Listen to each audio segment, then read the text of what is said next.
அனைவருக்கும் வணக்கம். துலாம் ராசிக்காரர்கள் இந்த நாளை குறித்து வைத்துக் கொள்ளுங்கள். ஆகஸ்ட் 1ஆம் தேதிக்கு பிறகு உறுதியாகவே இவை நடந்தே தீரும் என்று சொல்லக்கூடிய வகையில் துலாம் ராசிக்காரர்களுக்கு எந்தெந்த நிகழ்வுகள் அமைந்துள்ளன என்பதை ஆராய்ந்து பார்க்கும் போது துலாம் ராசிக்காரர்களுக்கு ராசிக்கு 2 மற்றும் 7ஆம் இடத்தின் அதிபதியாக இருக்கக்கூடிய செவ்வாய் இந்த வேளையில் மிகவும் வலுவாக அஷ்டமஸ்தானம் என்று சொல்லக்கூடிய 8ஆம் இடம், அதே போன்று ஜென்மம் என்று சொல்லக்கூடிய ஜென்ம ராசி, விருத்தாஷ்டகம் என்று சொல்லக்கூடிய 4ஆம் இடம், விரயம் என்று சொல்லக்கூடிய 12ஆம் இடம், இந்த இடங்களுக்கு வரும்போது அவ்வளவு சிறப்பான நன்மையை ஏற்படுத்தி கொடுக்க மாட்டாருங்க. மங்களகாரகன், பூமிக்காரகன் என்று அழைக்கக்கூடிய செவ்வாய் அதில் ஒரு இடமான விரயஸ்தானத்திற்குள் தான் நுழைகிறார். எனவே இந்த தருணத்தில் செவ்வாய் கன்னிராசிக்குள் வருவது வற்றாத கடலும் வற்றும் என்று சொல்லக்கூடிய வகையில் துலாம் ராசிக்காரர்களுக்கு எதிர்பாராத வீண் விரய செலவுகள் அதிகமாக சந்திப்பதற்கான சூழல் நிச்சயமாக கிடைக்க போகிறது. எனவே இந்த வேளையில்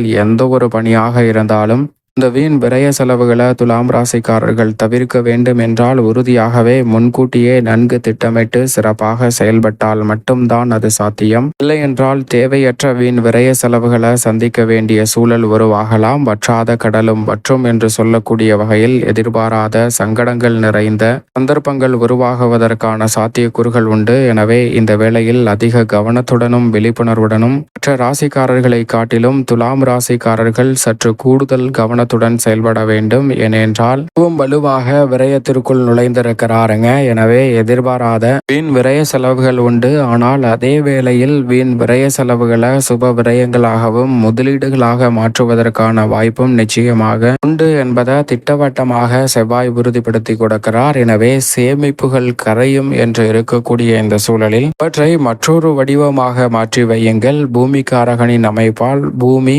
போன்றவை வாங்குவதில் மிக சிறப்பான மாற்றம் கிடைக்கும். எனவே வீட்டுமனை, வீடு, வீட்டுமனை, வாகனம் போன்றவை வாங்கக்கூடிய முயற்சியில் ஈடுபடும் போது சில விரயங்கள் ஏற்பட்டாலும் கூட அவை பல மடங்கு எதிர்காலத்தில் நன்மை தருவதாக அமையும். எனவே இந்த தருணத்தில் வீண் விரய செலவுகளை தவிர்க்க வேண்டும் என்றால் உறுதியாகவே முன்கூட்டியே நன்கு திட்டமிட்டு செயல்படுங்க. இல்லை என்றால் தேவையற்ற உடல்நல ஆரோக்கிய தொல்லைகள், அலைச்சல், சிரமம் சந்திப்பதற்கான வாய்ப்பு உண்டு. குறிப்பாக உணவு பழக்க வழக்கங்களில் அதிக கவனத்துடன் செயல்படுவது துலாம் ராசிக்காரர்களுக்கு சிறப்பான மாற்றத்தை ஏற்படுத்தி கொடுக்கும். உங்களுடைய திறமைக்கு அங்கீகாரம் கிடைப்பது என்பது சற்று கேள்விக்குறியான ஒன்றுதான். சக்திக்கு மீறிய உழைப்பை வெளிப்படுத்தினாலும் கூட அவ்வளவு சிறப்பான நன்மை கிடைக்கவில்லை என்பதுதான் யதார்த்தமான உண்மை. வேலையை மாற்றலாமா, தொழில் துவங்கலாமா, வேறு வேலையில் இணையலாமா என பல சிந்தனைகள் வரும். ஆனால் எது நல்லது என்பதை உணர்ந்து சற்று சிந்தித்து முடிவெடுங்க. எடுத்தோம் கவிர்த்தோம் என்று முடிவெடுத்து விட வேண்டாம். இந்த தருணத்தில் பல காரணங்களால் மறுக்கப்பட்ட உங்களுக்கு நியாயமாக கிடைக்க வேண்டிய பல சலுகைகள் இந்த தருணத்தில் உறுதியாகவே துலாம் ராசிக்காரர்களை தேடி வருவதற்கான சந்தர்ப்பம் நிச்சயமாக உண்டு.